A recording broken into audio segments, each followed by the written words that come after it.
នេះទីតាំងនៅខាងពោធិ៍សាត់អូចំនួន5ហិកតា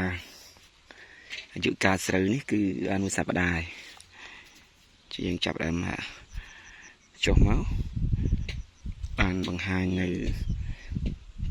ជាឯកទេសស្រូវរបស់យើងរូបមន្ត AB ហ្នឹងអញ្ចឹងមួយសប្តាហ៍ក្រោយយើងបានរូបមន្ត A ហើយ5ហិកតាបាទទីតាំងនេះមួយកន្លែង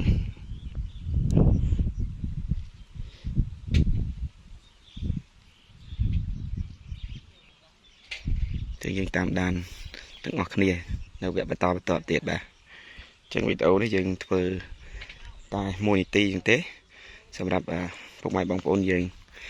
បាទតាមដានទាំងអស់គ្នាបាទស្រូវ OM នៅទឹកដីខេត្តពោធិ៍សាត់ដែលប្រមូលជាប់នឹងស្រុកមងរុស័យ